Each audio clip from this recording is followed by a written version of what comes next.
안녕하세요. 도시를 슈퍼해머입니다. 지난 시간에 이어서 이치에 대해서 통찰하는 시간을 연속적으로 고찰을 해보겠습니다.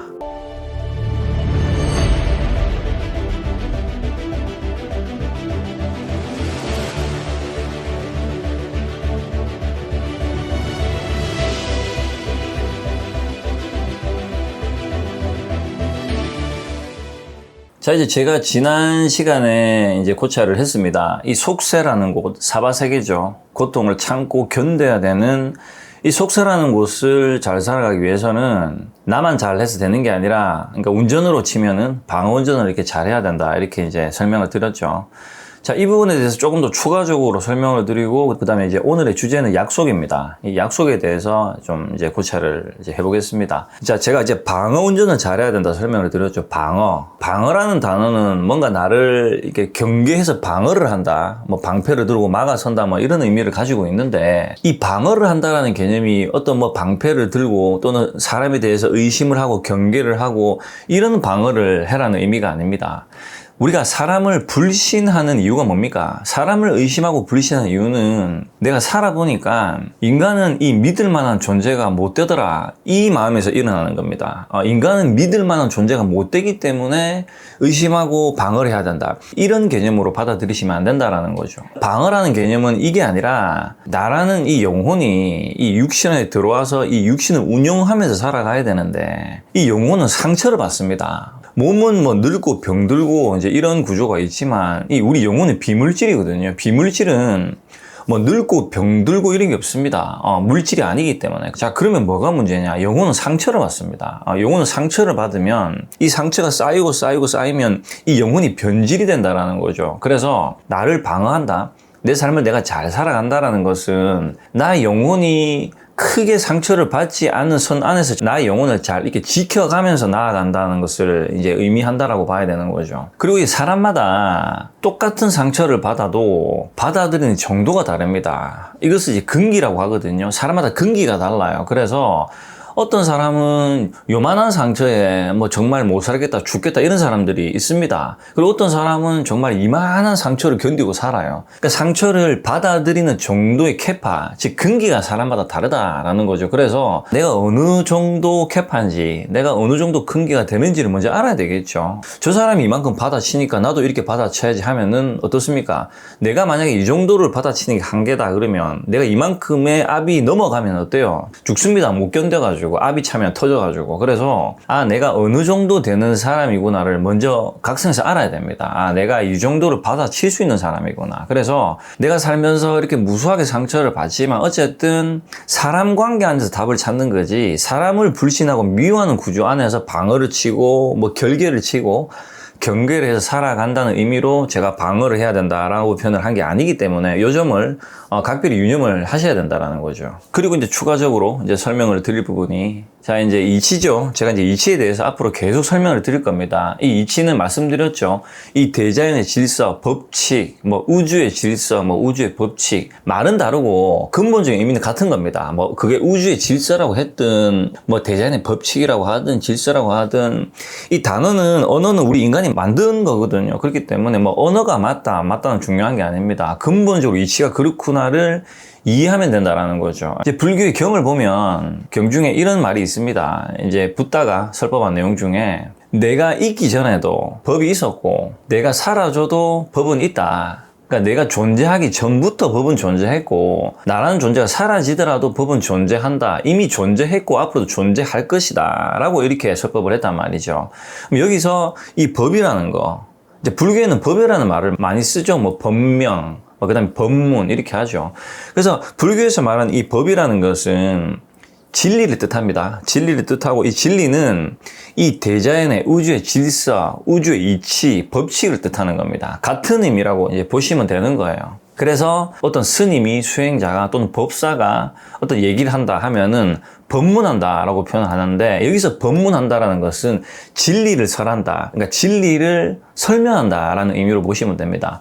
그래서 이 대자연의 질서라는 게 쪼개서 들어가 보면 되게 디테일하게 내용들이 방대합니다. 저도 정말 긴 시간 이 공부를 했었거든요. 제가 이제 최초에 저에게 질문을 던진 게 10대 때 던진 게 이 세상은 도대체 어떠한 질서 체계로 운영이 되는 걸까? 이 세상은 어떤 원리로 돌아가는 거지? 이게 저는 가장 궁금했거든요. 그러니까 다시 말하면 진리는 뭘까? 도대체 진리라는 것은 무엇일까? 저는 그게 이제 궁금했고 그 답을 찾기 위해서 저희 인생의 어떤 여정이 시작이 됐던 거죠. 그래서 저희 운명 안에서 정말 많은 것들을 보고 듣고 경험하고 하면서 그 이치를 이제 공부를 제 나름의 이제 몸소 체험을 하면서 하게 된 거죠. 제가 이제 공부를 하고 성찰하고 각성을 하고 마지막 끝자락에 가가지고 정말 쥐어짜듯이 이제 공부를 거의 완성 가까이 이제 갔을 단계에서 딱 보니까 이 세상이 정말 미묘한 인연법으로 정확하게 돌아가고 있다라는 사실을 이제 각성해서 알게 된 거죠.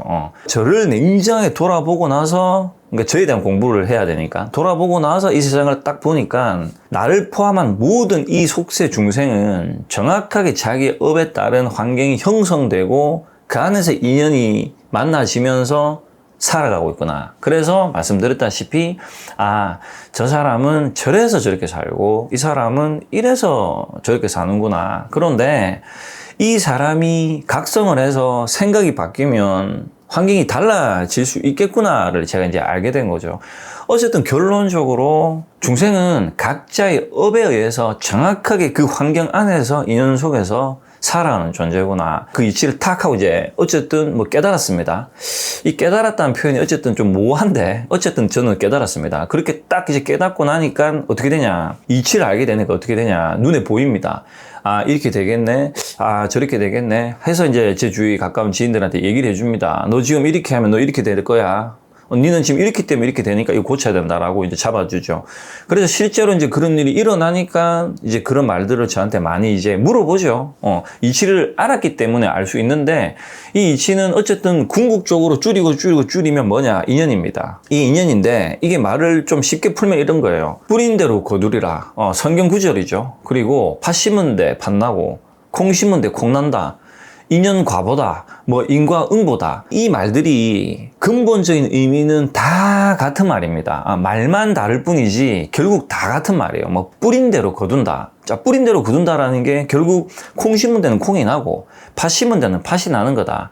콩을 심었는데 팥이 날 일은 결코 존재하지 않는다. 왜냐? 디자인의 질서 체계가 그렇다라는 거죠. 자, 그런데 이 부분을, 이것은 진리죠, 그죠? 이건 진리입니다. 이것은 진리인데, 이 진리를 우리 중생은 자기의 시기에 의해서 믿는다, 믿지 않는다라는 이분법적으로 쪼개버린다라는 거죠.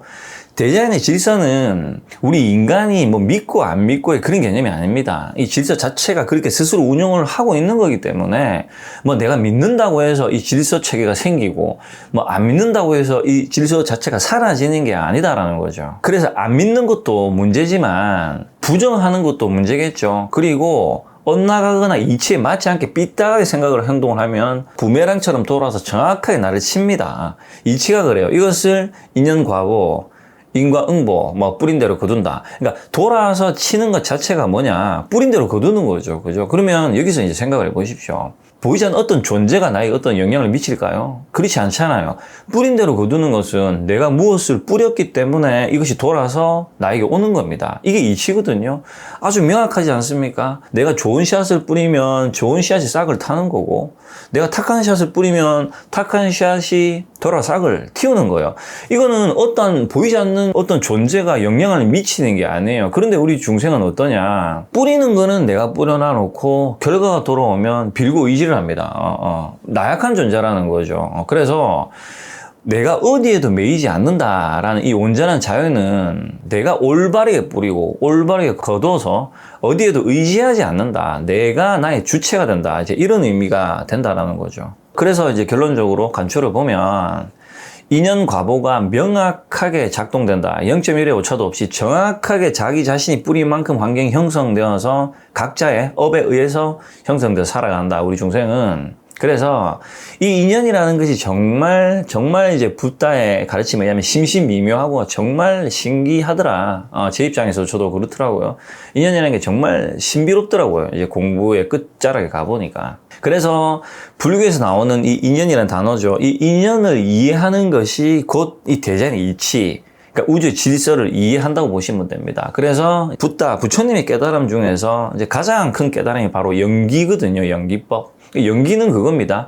인연을 통찰해서 이해를 한 겁니다. 인과 연을 이해를 해서 통찰을 했는데, 통찰해보니까 인과 연이 서로 의지를 하고 있더라. 그래서 연기라는 것은 서로 의지를 해서 인연이 형성되고 형성시키는 구조를 가지고 있더라. 이 갈대처럼 서로 의지하는 이 두 가지 중에 한 가지가 사라지면 같이 사라지는 이치를 가지고 있더라. 그래서 원인이 있기 때문에 그에 따른 결과가 돌아오는 것이 진리다. 이제 이렇게 설법을 한 겁니다. 자, 그러면 이제 다시 돌아와서 우리는 이제 이 이치를 공부를 해야 되겠죠. 실질적으로 속세에 필요한 이치를 공부를 하고 배워가지고 내 삶에 적용을 시켜가지고 어떻습니까? 내 삶이 나아지고 개선되고 받는 고통이 줄어야 되겠죠. 그죠? 올바르지 않은 행동과 생각을 교정을 해서 올바르게 해서 환경을 개선하자. 개선시키고 고통이 줄면 시간적 여유가 남는데 이 남을 때 진리 공부를 조금이라도 해서 내 삶에 내가 주체가 되어서 올바르게 살아가자. 이제 이게 이제 목적이죠.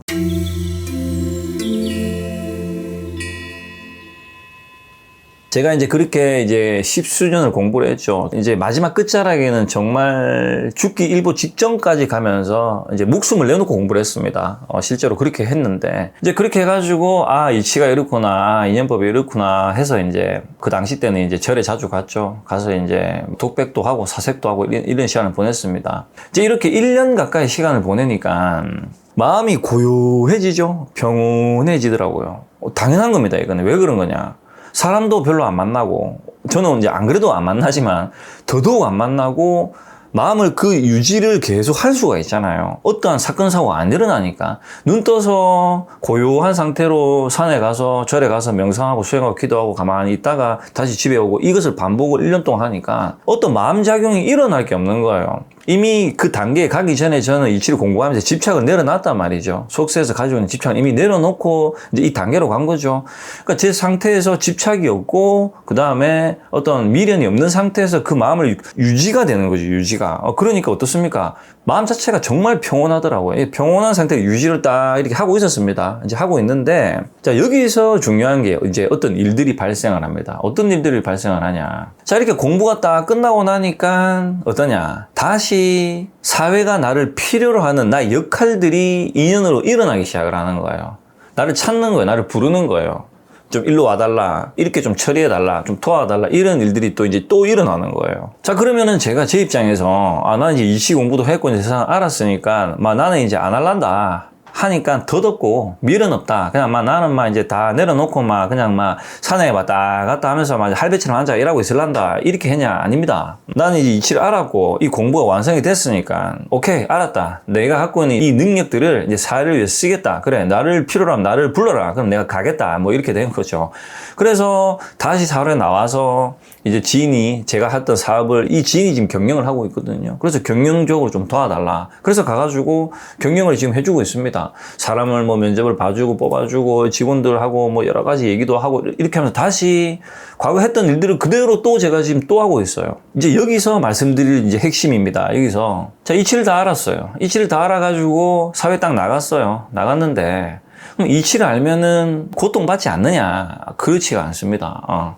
자, 이치를 알았기 때문에 처리하는 능력은 훨씬 더 뛰어나요. 그리고 화가 많이 안 납니다. 옛날처럼 화도 안 나고, 그 다음에 목표가 없죠. 저는 목적이 없습니다. 목표가 있어가지고 열심히 하는 집착이 없단 말이죠. 예전에는 목표를 설정했어요. 난 이렇게 해야 돼. 난 이 정도는 돼야 돼. 그러니까 여기에 미달되면 스트레스를 받는 거예요. 그런데 이 집착을 내려놓은 상태이기 때문에 다시 가서 최선을 다하는데 목표가 없으니까 나 스스로 어디 도달해야 될 이 선이 없는 거예요. 그냥 하루하루 열심히 하는 거예요. 이제 열심히 하는데 그러면 고통은 어디서 오냐?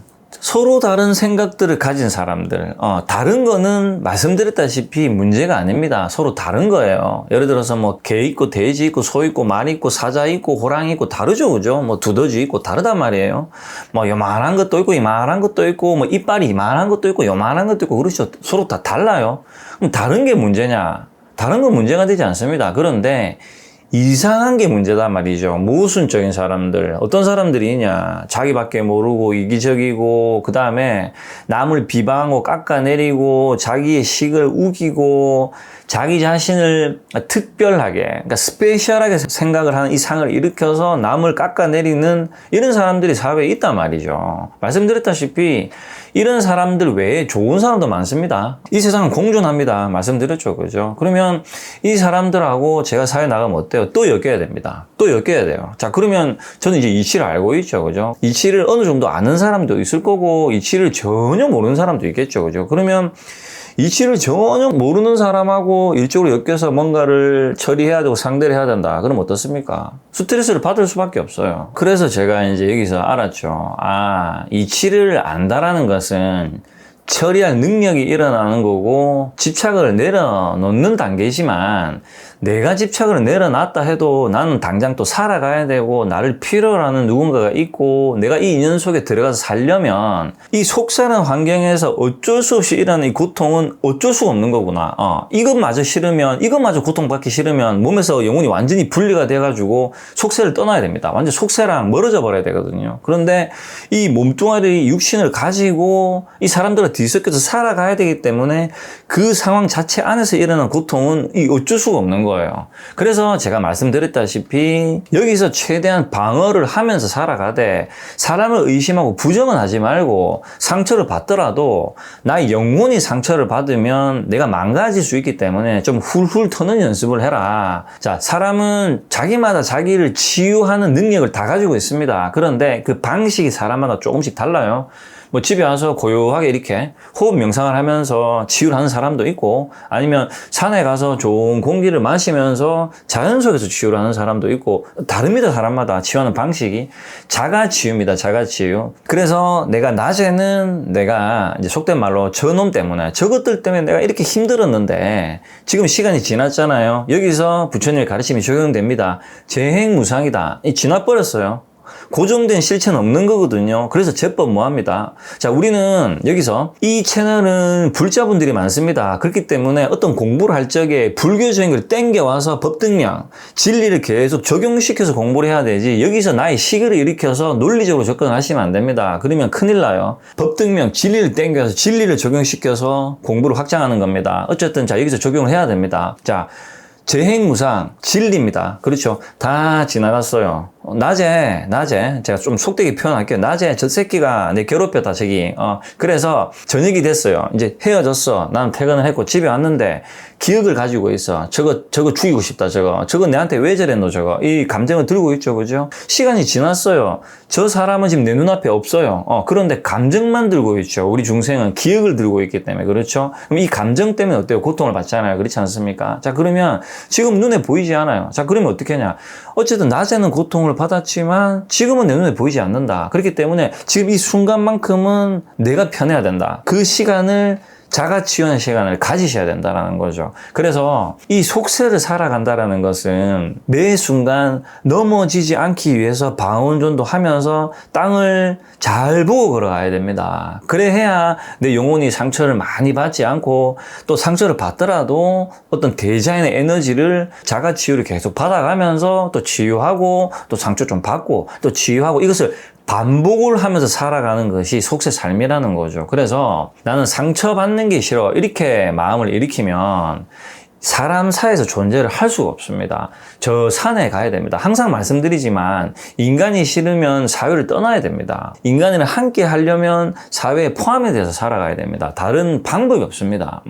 그래서 저도 마지막 단계에서 이치를 이제 거의 공부를 완성을 시키는 단계에서 어떤 마음이 일어났냐면 이 속세를 떠나고 싶더라고요. 뭐 미련도 없고 사실은 뭐 더 하고 싶은 거 갖고 싶은 것도 없고 하지만 왜 떠날 수가 없냐? 인연이 존재를 하죠. 저를 필요로 하는 사람들, 제가 책임져야 될 사람들이 존재를 했기 때문에 내가 남아야 되는구나, 떠나면 안 되는구나, 남아서 이 사람들을 위해서 내가 어떤 이치를 알았다면 이 이치를 누군가한테 전달도 해야 될 거고 또 알고 있는 이 이치를 잘 써야 되겠구나, 이렇게 생각을 머금게 된 거죠. 그래서 지금 저의 삶은 과거의 그 삶이랑 또 비슷하게 또 살아가고 있습니다. 그래서 또 부딪히고 부대끼고 하는데 과거보다는 어떤 처리 능력도 확장돼 있고 그 다음에 감정을 오래 안 갑니다. 화가 많이 안 나요. 각성을 순간순간 일으키기 때문에. 그래서 순간적으로 너무 개념 없는 사람들을 만나서 순간적으로 스트레스를 확 받죠, 저도. 근데 순간적으로 스트레스를 확 받았다가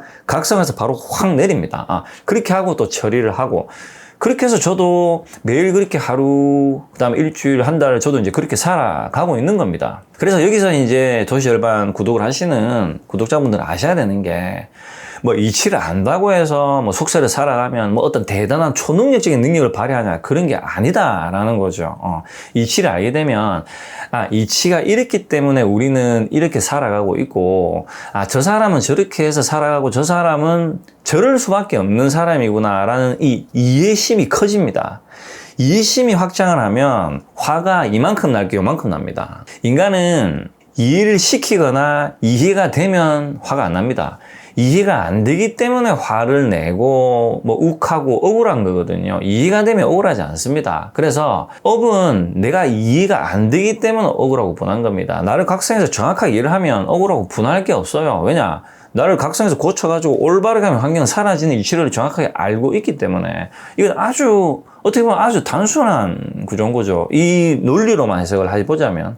자, 어쨌든 이제 결론적으로 이제 이치는 이제 불교에서 법입니다. 법이고 붓다는 이 법, 즉 대자연의 이치를 정확하게 통찰을 한 거죠. 그래서 뭐 불교의 3법인 재행무상, 제법무화, 일체계고 이렇게 이제 법을 쫙 이렇게 설법을 하시는 겁니다. 우리 중생은 어쨌든 이 실전, 속세, 사바세계를 살아가야 되겠죠. 살아가야 되기 때문에 정확한 이치를 알고 동시에 인간이 어떠한 존재인지를 같이 공부를 해야 됩니다. 그러니까 이치 공부랑 인간 공부를 별개로 두면 안 되고 동시에 같이 공부를 해야 된다는 거죠. 그래서 불교라는 종교는 기복 종교, 그러니까 믿고 빌고 하는 종교라기보다는 물론 뭐 사람의 상황에 따라서 뭐 어떤 상황이 너무 열악하고 하면 뭐 빌고 기복해도 됩니다. 그게 잘못됐다라는 게 아니라 궁극적인 목적은 불교는 스스로 깨닫는 종교죠. 그죠? 스스로 깨달아서 내가 부처가 되는 겁니다. 부처는 특정한 어떤 사람이 되는 게 아니라 내가 스스로 깨쳐서 내가 부처의 삶을 살아서 부처가 되는 건데 내가 스스로 깨닫는 것은 무슨 말이냐? 내가 어디도 의지하지 않는다라는 의미를 가지고 있죠. 의지하지 않아야 어떻습니까? 자유로운 겁니다. 내가 뭔가에 기대거나 의지하거나 집착을 하는 건 어때요? 기댄다라는 의미를 가지고 있습니다. 그러면 매이죠, 그죠? 기댄다라는 것은 매인다 말이죠. 그렇기 때문에 자유롭지가 못한 거예요. 내가 주체가 된다라는 것은 내가 책임질 것 지고 밀어붙여서 나아가는데 내가 기대거나 의지하지 않는다라는 의미를 가지고 있습니다. 아무것도 하지 않고 아무 생각도 일어나지 않는 상태를 자유롭다 하는 게 아니라 그건 무죠. 뭐 아무것도 없으니까 뭐 생각이 일어날 게 없잖아요. 하지만 집착을 하지 않고 최선을 다하고 에너지를 쓰고 상처를 받되 좀 훌훌 털어버리고 매이지 않고 내가 내 인생을 주체적으로 선택을 하고 이 선택한 것에서 결과로 돌아오는 것을 온전하게 받아치고 이것을 내가 이해하고 노력하는 이것을 자유로운, 그러니까 온전한 자유라고 제가 이제 표현을 하는 겁니다. 불교라는 종교는 어디에 매이지 않는 통합적인 전반적인 모든 것들을 공부하는 그 어떠한 철학보다 철학적인 종교라는 거죠. 그래서 불교라는 종교는 눈에 보이는 존재도 공부를 해야 되고 보이지 않는 존재도 공부를 하고 알아야 됩니다. 그래서 이 우주, 이 삼라만상의 모든 전반적인 이치를 통달하고 공부하는 종교, 공부할 게 많은 종교를 불교라고 우리가 하는 거죠. 그래서 우리는 불교라는 종교를 그러한 관점에서 가져서 나를 주체적으로 살아가기 위해서 우리 종교를 이제 어쨌든 이제 가진다고 이제 봐야 되겠죠.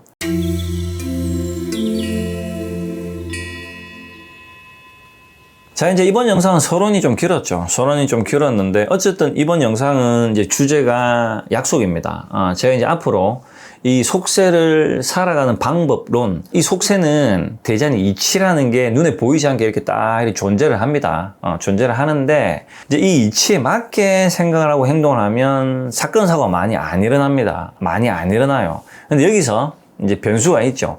내가 과거에 지은 업이 시차로 현재로 돌아오는 건 못 막습니다. 이건 운명이거든요. 이 못 막습니다, 이것은. 그런데 지금 이 현재 시점부터 내가 올바르게 하는 것은 어떻습니까? 나의 자유의지 선택권이 있는 거죠. 과거에 저지른 일이 돌아오는 것은 막을 수가 없어요. 인연과보로. 그런데 지금 이 현재부터 하는 것은 내가 바꿀 수가 있는 거예요. 아주 단순하거든요, 이것은. 자, 그래서, 자, 우리는 여기서 디테일하게 쪼개가지고, 이제 속세, 실전, 사바세계에서 뭐 먹어야 되고, 돈을 벌어야 되고, 살아야 되고, 사람을 상대해야 되고, 여러 가지 트러블이 일어나죠. 그죠? 정말 많은 어떤 일상에서 일어나는 이런 천태만상의 환경을 어떤 식으로 처리하고 대처하고 해결하는 것이 지혜로운가? 그러려면 이거는 뭐고 저거는 뭐고 이것을 하나하나 따져서 이치를 알아야 되겠죠. 이것을 제가 이제 설명을 계속 드릴 겁니다. 자, 그래서 그 중에 하나가 뭐냐? 약속입니다. 약속은 단순하죠. 우리가 뭔가에 대해서 뭐 이렇게 하자, 저렇게 하자. 말 그대로 서로 미리 어떻게 할 것인가를 미리 정하는 거죠. 근데 여기서 이제 뭐 굳이 따지자면 약속이라는 것은 지나간 과거에 대한 것들에 대한 얘기를 하는 건 약속이 아니죠. 약속은 이런 거죠. 앞으로 일어날 일, 그러니까 미래에 생길 일에 대한 것들을 미리 정하는 거죠. 그리고 우리 사회는 신용사회죠. 그래서 뭐 크레딧 카드, 이 신용카드로 결제를 하고 이제 돈을 이제 후불로 지급하는. 그래서 이제 이 신용사회는 신용을 되게 중요시하게 생각을 하죠.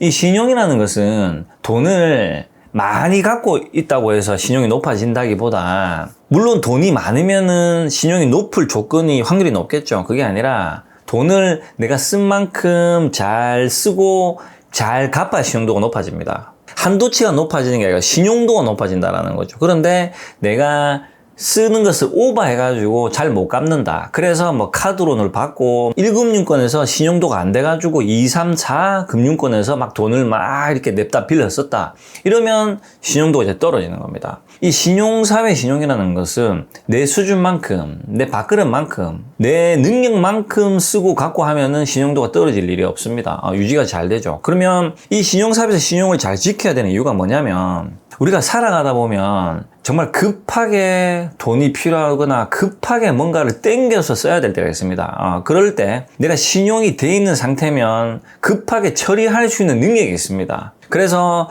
내가 급할 때 해야 될 신용도를 평상시에 잘 만들어 놔야 됩니다. 만들어 놓지 않고 내가 급한 일이 생기면 어떻습니까? 신용도가 낮으면 불필요하게 뭐 사채를 써야 된다든지 이런 이제 좋지 못한, 다시 또 올바르지 못한, 이치에 맞지 않은 행동을 하게 되죠. 그럼 어때요? 또 고통받습니다. 자, 우리는 어쨌든 이렇게 약속이라는 걸 합니다. 앞으로 생길 일을 미리 이제 약속을 하게 되는데, 자, 여기서 정말 중요한 한 가지가 있습니다. 자, 이 영상을 보시는 분들 각자 스스로 질문을 한번 해보십시오.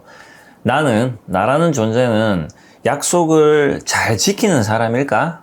이거에 대한 답변을 스스로 한번 내려보십시오. 답변을 내렸다고 칩시다. 자, 가정을 합시다. 자, 제가 말씀드렸죠. 모든 인간은 자기 자신한테 관대하다고. 대부분 사람들이 나는 나름 약속 잘 지킨다고 생각을 하는데 라는 생각이 지배적으로 좀 많을 겁니다. 확률적으로. 나는 약속 잘 안 지키는데, 나는 신용 없는데, 이렇게 생각하는 사람이 그렇게 많지는 않을 거예요. 자, 그러면 여기서 제가 이치적으로 이제 하나 알려드릴게요. 자, 이게 약속이 됐든 뭐가 됐든 내가 나를 평가하죠, 그죠? 나는 약속을 나름 잘 지켜. 나는 나름 착해. 나는 나름 남한테 나쁜 말을 잘 안 하는 것 같아. 이렇게 내가 나를 평가하고 판단하죠, 그죠? 이거는 정말 지극히 주관적인 겁니다. 그럼 이 주관적인 것이 올바른 거냐?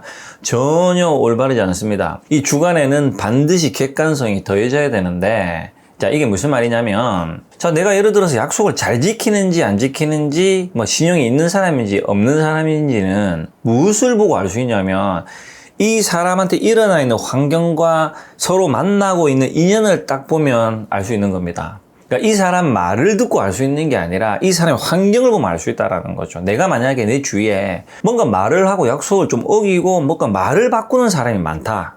그러면 그게 자신의 업인 것을 알아야 됩니다. 나도 그러한 확률이 있고 그러한 기질이 있다라는 것을 아셔야 된다는 거죠.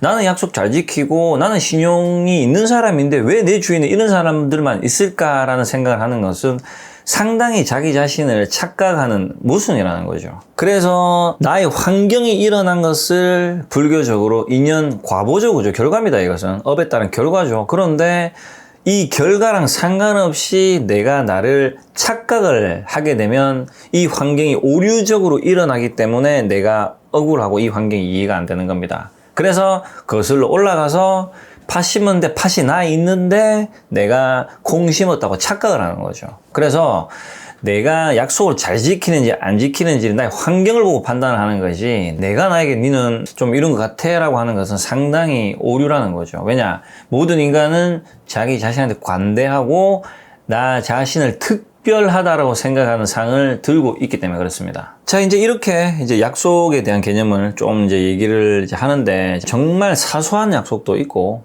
정말 중요한 약속도 있죠. 약속을 이렇게 쫙 쪼개보면 정말 다양한 약속들이 있죠. 정말 사소한 약속들은 뭐가 있냐? 말 그대로 우리가 이제 일상생활을 살아가면서 정말 소소하게 하는 약속들이 있겠죠. 그리고 이런 소소한 약속 외에 정말 중요한 인연들과 인연이 맺어지면서 지켜야 될 책임들, 의무들, 이런 약속들이 있습니다. 이 두 가지 약속들을 어쨌든 뭐 사소하든 중요하든 어기면 어떻게 되냐? 이게 말씀드렸죠. 돌아와서 나중에 다 나에게 옵니다. 자, 이것은 믿고 안 믿고의 문제가 아닙니다. 이 디자인의 이치가 그렇습니다. 우주의 질서가 그렇습니다. 우리가 이제 이런 영성 공부, 마음 공부 이런 관련된 어떤 글들 읽어보면 이런 내용들 나옵니다. 뭐 아카샤, 뭐 아카식 레코드 뭐 이런 말이 있던데, 이게 뭐냐면 우주에 내가 말하고 행동하는 모든 것들이 하나하나 이렇게 다 기록이 되고 저장이 된다. 그래서 이게 돌아서 나에게 온다라는 겁니다. 참 이게 무시무시한 거거든요.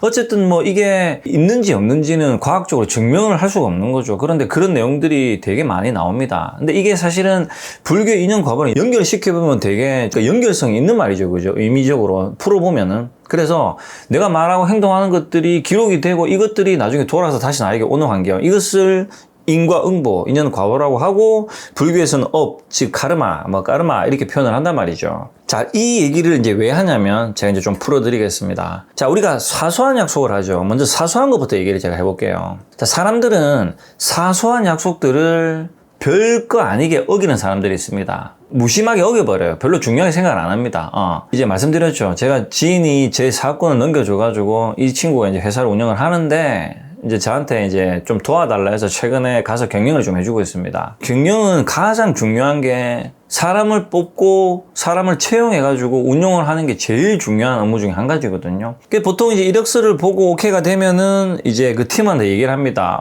그 사람 괜찮던데 전화로 1차로 면접을 보고 괜찮으면 시간과 날짜를 이제 정하자, 이제 이렇게 이제 얘기를 하죠. 이제 그 사람하고 약속을 잡았다고 전화가 왔어요. 그래서 저한테 뭐 몇 날 며칠 날 이렇게 면접을 하기로 했습니다.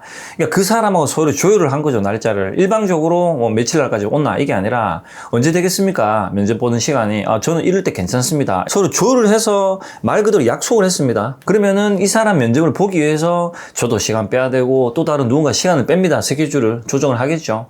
그렇게 해서 당일날 이제 갑니다. 약속된 시간이 됐는데 안 와요. 혹시나 뭐 차가 밀리나? 혹시 뭐 어떤 일이 있나? 조금 더 기다려 봅니다. 한 10분이 지나도 안 옵니다. 그러면 전화를 그럼 해봐라. 전화를 하죠. 안 받아요. 자, 약속이 취소된 거죠. 캔슬이 된 거죠. 자, 이렇게 별거 아닌 거를 무심하게 약속을 어기는 사람들이 있습니다. 자, 우리가 요즘에 앱으로 중고 거래 같은 거 많이 하죠. 이런 앱으로 거래를 할 때 우리가 이제 물건을 파는 입장이 있고 사는 입장이 있죠. 예를 들어서 어떤 물건을 10,000원에 올렸어요. 10,000원에 올려가지고 이 사람한테 연락이 왔어요. 그래서 그 물건 내가 사고 싶다. 그래서 알겠다. 그러면 어디서 어떻게 만날 거냐 막 이렇게 대화를 하고 있어요. 하고 있는 중에 어떤 사람 또 메시지가 왔어요. 이제 얘기를 해요. 이미 지금 대화 중에 있다. 지금 팔려고. 근데 이 사람이 그 물건은 꼭 좀 내가 사고 싶은데 내가 2,000원을 더 주겠다. 12,000원을 주겠다. 그러니까 나한테 팔아라. 이렇게 얘기를 하는 겁니다. 얘기를 먼저 이쪽에 했는데, 근데 파는 입장에서는 2,000원 더 준다니까 어떻습니까? 당연히 혹하죠, 그죠? 그럼 이 사람한테 어떻게 하냐? 살살 거짓말을 합니다. 어떻게 거짓말을 하냐면, 죄송한데, 제가 갑자기 이 물건을 그냥 다시 좀 써야 될 일이 있어서 죄송해요. 이렇게 거짓말을 해요. 그리고 이 사람한테 물건을 팝니다. 이런 경우 많아요. 그리고 뭐 약속을 했는데 갑자기 안 나온다든지, 뭐 안 판다든지, 마음이 바뀐다든지 뭐 이렇게 변심이 일어나죠. 그러면 어때요? 약속을 어겨버립니다. 사소한 약속들이죠. 지금 말씀드린 이런 것들은. 자, 이게 쌓입니다. 자, 이 환경들이 나중에 돌아와서 나에게 정확하게 옵니다. 대전의 이치가 그렇거든요. 자, 어떻게 되냐? 내가 조금 급할 때 필요해서 뭔가를 해야 되거나 누군가를 만나야 되거나 이 사람이 지금 있어야 됩니다. 이럴 때 이 사람이 약속 어기고 훅 하고 떠나버려서 나에게 스트레스를 줍니다. 뭐 고통까지는 아니겠지만 어쨌든 짜잘한 스트레스를 막 줍니다. 스트레스를 받죠, 그죠? 그러면 짜증을 내죠. 뭐 같은 인간들, 이렇게 표현을 정확하게 탁 하고 튀어나갑니다. 자, 이게 정확한 어떻습니까? 인연 과보죠, 그죠? 그런데 내가 그렇게 소소하게 어긴 것은 기억을 못해요. 그리고 내가 정작 필요할 때 이 사람이 함부로 하는 거에 대해서 어떻게 생각을 일으키냐, 저거는 개념이 없네, 이렇게 일으킵니다.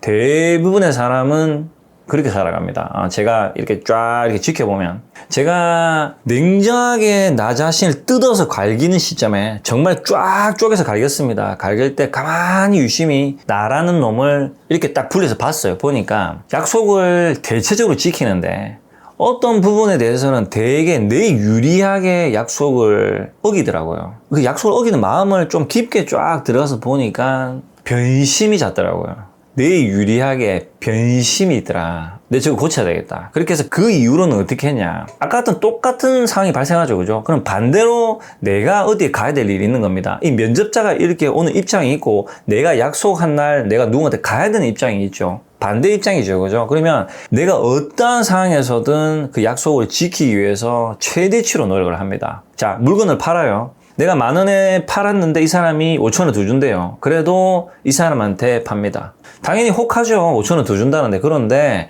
그 이후로는 절대로 나의 이득을 위해서 변심하는 마음을 일으키지 말자 하고 다짐을 했기 때문에, 먼저 말했기 때문에 무조건 이 사람 약속을 지킵니다.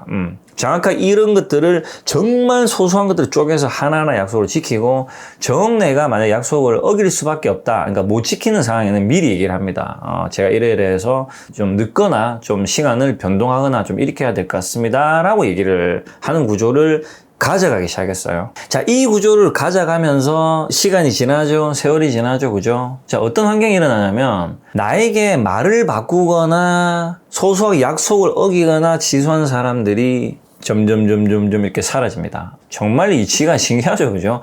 점점 사라져서 변수라는 게 많이 안 생깁니다. 변수는 어떤 겁니까? 내가 나 혼자 할 때는 그나마 변수가 작은데, 누군가랑 같이 할 때는 어때요? 변수가 일어나죠. 그죠? 내가 이 사람이랑 오늘 2시에 만나기로 했는데, 그래서 내가 시간을 비워놨는데 이 사람이 갑자기 약속을 어겨버렸어요. 그럼 어떻게 돼요? 이 변수라고 하죠. 그죠? 그럼 내가 붕 떠버리잖아요. 그죠?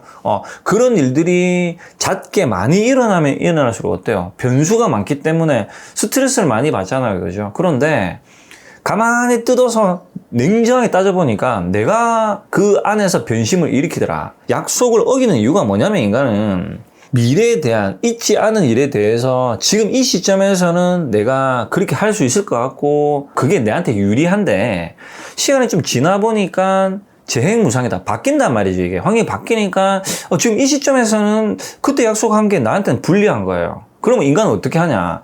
인간은 나를 위한 존재이기 때문에 어때요? 내 유리하게 뒤집거나 바꿔버리는 거예요. 내가 나 유리하게 뒤집거나 바꾸면 어때요? 상대가 나로 인해서 불편하죠. 그죠? 그러면 뭐냐? 저장되고 기록되는 거예요. 업이 되는 겁니다. 이게 쌓여서 임계점에 도달하면 어때요? 계속 터집니다. 스트레스 받겠죠. 안 그래도 하는 일도 안 돼서 꼬여서 스트레스 받아 죽겠는데, 좀 속되게 표현해서 저런 것들까지 내한테 와가지고 진짜 뭐 저지랄 하니까, 와 진짜 이건 미치겠네. 정확하게 딱 이렇게 됩니다. 이치가 그래요. 이것은 정확한 인연을 가봅니다. 0.1의 플러스도 0.1의 마이너스도 없어요. 정확해요. 자, 그리고 이제 이런 것들은 사소한 것들이죠. 이제 중요한 것들이 있습니다. 자, 중요한 것들은 뭐냐? 크게 2가지인데, 정말 중요한 인연과 가야 될 길들, 약속한 것들, 지켜야 될 것들입니다. 그리고 2번째는 나 자신한테 지켜야 될 것들이죠. 이런 것들은 사소한 것들이 아닙니다. 뭐 물건 팔기로 했는데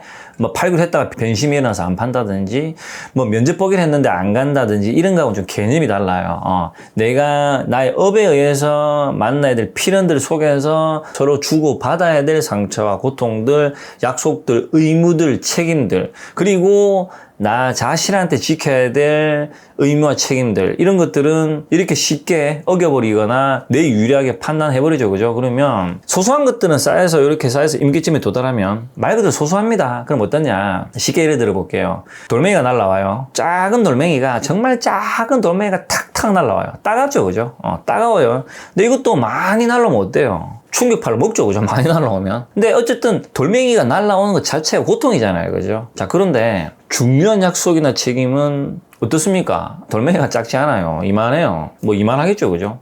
이거 날라오면 어때요? 한 대 제대로 맞으면 어떻습니까? 쓰러집니다. 머리 같은데 툭 맞으면 쓰러지겠죠. 그죠? 법이 그렇게 돌아온다라는 거죠. 이 돌은 어디서 어디 뭐 신이 숨어가지고 돌멩이 던지는 게 아니라 내가 이렇게 던진 게 쭉 돌아가지고 뒤통수 탕 하고 내가 때리는 거예요. 아카시아 기록이 다 된단 말이죠. 자, 뭐 굳이 표현을 하자면 너도 이럴 때 네 유리하게 했잖아. 너 이렇게 중요한 인연 안에서 너 유리하게 이렇게 도망갔잖아. 너 회피했잖아. 네 책임을 남한테 떠밀었잖아. 그러니까 돌아서 네가 맞는 거야. 이렇게 되는 겁니다, 이게. 그런데 우리는 이 상황에서 빌죠. 고통스러우니까. 돌멩이 내가 던져놔 놓고 던질 때는 괜찮은데 돌아와서 맞으니까 고통스러움이 빈단 말이죠. 던진 돌은 맞는 거예요. 맞아야 어떻습니까? 충격을 먹죠, 그죠? 아프잖아요. 그렇기 때문에 안 해야 되겠네. 이렇게 고쳐야 되는데 그게 잘 안 됩니다. 왜냐? 나는 특별하거든요. 특별하기 때문에 저기 이렇네, 이래요. 나를 쏙 빼버리고 이러면 어떻게 되냐? 장담들이 근데 이 환경 절대로 안 사라집니다. 그래서 중요한 약속은 내가 지키기 힘들 때 지킬 수 없을 정도라는 생각이 일어나도 지켜야 된다는 거죠. 지키기 위해서 모든 에너지를 다 써야 됩니다. 여기는 이 약속은 내가 하기 싫다고 안 하고 하고 싶다고 하는 나의 선택권이 들어가 있는 게 아닙니다. 내가 어떠한 환경이 일어나도 그것을 이행하기 위해서 최선의 노력을 다 해야 됩니다. 그래서 이런 약속은 지킬 수 없다라는 판단이 일어날 때도 지키는 것이 나의 업을 소멸하는 거라는 거죠. 지킬 수 없을 것 같고 너무 힘들어서 요 쏙 하고 빼버리면 그럼 쏙 하고 절로 도망갈 수 있냐? 전혀 그렇지 않습니다. 저 환경 가서 다른 식으로 다시 돌아온다라는 거죠. 이것을 불교에서 윤회라고 하는 겁니다. 돌고 도는 거예요. 절대로 못 벗어납니다. 그래서 지구 감옥이라는 표현 들어보셨죠? 못 벗어나요. 왜냐? 인간은 간사하고 영악하기 때문에 뇌유리하게 판단합니다. 그리고 자기 자신을 위해서 살아요. 우리가 사회생활 하죠. 그죠? 속세가 왜 고통스럽냐? 다 자기 성공하고 자기 돈 벌기 위해서 사회 나와요. 자기 자신을 위한단 말이죠. 그죠? 그러면 서로 입장 차이라는 게 있어요. 그렇기 때문에 입장 차이를 잘 이해하는 것이 지혜로운 거죠. 내 입장만 알면 어때요? 조율이 안 되고 해결이 안 됩니다. 너의 입장은 그렇네. 근데 나의 입장은 이래. 그래서 그럼 우리가 중간 정도로 한번 찾아보자. 이런 건 어때? 저런 건 어때? 요 정도 하면은 우리 서로에게 좋지 않을까라는 것을 조율하는 능력을 가지고 있다라는 거죠. 그런데 내 생각은 이래. 너 생각은 틀렸어. 이렇게 하면 조율이 안 됩니다. 그래서 이 속세라는 세계가 서로 다른데 이 다른 것을 남한테 비방하라고 표현하라고 우기고 행동을 하기 때문에 사람들이 고통받고 스트레스 받는 거거든요. 그래서 저도 뭐 이렇게 좋은 의도로 해도 삐딱하게 말을 하는 사람들이 있단 말이에요. 그러면은 뭐 솔직히 막말로 저도 뭐 그냥 때리쳐 아프지 뭐 한다 하겠습니까? 그래서 우리는 이런 거에 하나하나 신경을 쓰면 못 살아갑니다. 속세는 떠나야 돼요. 인간이 지긋지긋해져가지고 인간이란 존재에 대해서 믿음을 저버리고 저 멀리 도망가 버려야 됩니다. 자, 그런데 이제 붓다가 뭐라고 설법을 했냐? 묘법, 연화경, 법화경에서 이 법화경은 보살을 가르치는 경인데 모든 중생은 불성이 있음에 믿음을 가지고 변치 말아라. 절대로 그것에 밀리지 말아라. 그래서 국토를 만들어야 된다라고 얘기를 했단 말이죠. 그래서 제가 말씀드렸다시피 우리 속세 사바세계는 원래 참고 견디는 세계인데 우리는 매 순간 상처를 주고 받고 살아간다. 이치를 알아도 그렇더라. 그런데 알고 나면 나를 잘 통제할 수 있고 그 다음에 상처를 받아도 좀 훌훌 틀어버리는 능력이 늘어난다. 그래서 재행무상이라 다 지나가기 때문에 기억을 머물고 있지 마라. 우리 인간은 이 기억으로 인해서 감정을 머금어서 집착이 일어나서 상처를 받는 존재다. 이 기억을 머금고 있는 이 마음을 가지고 있는 존재가 바로 나라는 존재다. 그래서 이 기억을 좀 훌훌 털어야 된다. 제가 만약에 뭐 열심히 하는데 누군가 저한테 이렇게 하면 저도 기분 나쁘죠, 그죠? 그러면 됐다면 아유 좋자고 하는 건데 때려 차버라 이렇게 할 수 없잖아요. 그냥 그러려니 하고 또 하고 그러려니 하고 또 이렇게 반복을 하죠, 그죠? 그런데 올바르게 하면 이치가 나쁘게 하는 것도 쌓이고 올바르게 하는 것도 쌓이겠죠, 그죠? 쌓이는 건 똑같습니다. 똑같이 쌓이면 어때요? 올바르게 쌓으면 올바르게 돌아오겠죠, 그죠? 환경이 점점 개선되고 나아지는 겁니다. 이해가 되시죠? 그리고 이럴 때 계산을, 셈법을, 자, 대전에 이치에 맞게 하는 건 어떤 거냐. 저로 예를 들면, 이거 뭐 돈도 안 되고 맨날 뭐 저 말도 안 되는 소리 듣고 앉아있다가 에이, 막 때려 차버린다. 이게 아니라, 나의 책임과 역할을 올바르게 수행을 한다라는 생각을 일으켜서, 당장은 뭐 지금 돈이 안 되겠지만, 다 이유가 있어서 한다라는 생각을 일으키면, 이 대자연의 셈법이 운용이 되기 때문에 다 기록이 된단 말이죠, 이게. 다 기록이 돼서 나중에 알아서 다 돌아옵니다. 대자연의 셈법은 따로 있습니다. 공덕을 쌓고 보시를 하고 남을 위해서 내를 위해서 불편하게 안 만들고 하면 반드시 하늘의 이치의 셈에 의해서 어떤 식으로 나중에 다 돌아오는 이치를 정확하게 아셔야 된다는 거죠. 그래서 이 이치를 알면 당장 내가 뭐 돈이 안 되고 마이너스 돼도 이겨내집니다. 왜냐? 여기서 공을 들인다고 해서 이 공에 대한 결과가 여기서 나오는 게 아니라 하늘의 셈법에서 저기서 나올 수 있고 여기서 나올 수 있다는 거죠. 그래서 잘 사는 사람들은 공덕을 많이 쌓아요. 그래서 이렇게 쌓았기 때문에 여기서도 복 받고 저기서도 복 받으니까 어때요? 살만해지는 겁니다. 사바세계는 모든 중생이 고통을 받는 세계지만 그래도 공덕을 쌓은 사람은 그나마 살만한 세계예요. 그런데 그마저도 안 하고 나를 위하고 내가 특별하고 난 불편하게 했다 그러면 계속 환경이 찌그러지고 어때요? 마이너스도 하면서 상처 계속 받겠죠, 그죠? 이는 과보로 정확하게 자업자득으로 뿌린 만큼 거두는 겁니다. 한치 오차도 없어요. 자, 그러면 저 사람이 저렇게 뿌려서 고통받는다. 그러면 냉정하게 우리가 불쌍한 겁니까?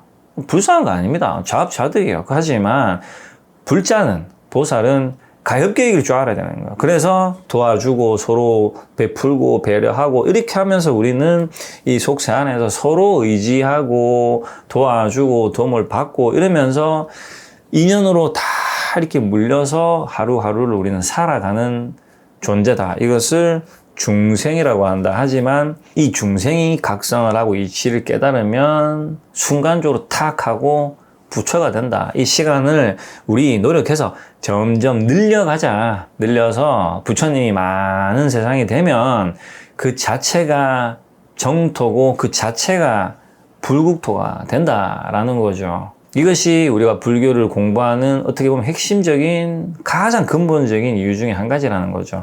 자, 어쨌든 이번 시간에는 약속이 조금 주제였는데 좀 이것저것 설명한다고 좀 부가적으로 설명을 한다고 좀 이것저것 많은 설명을 드렸습니다.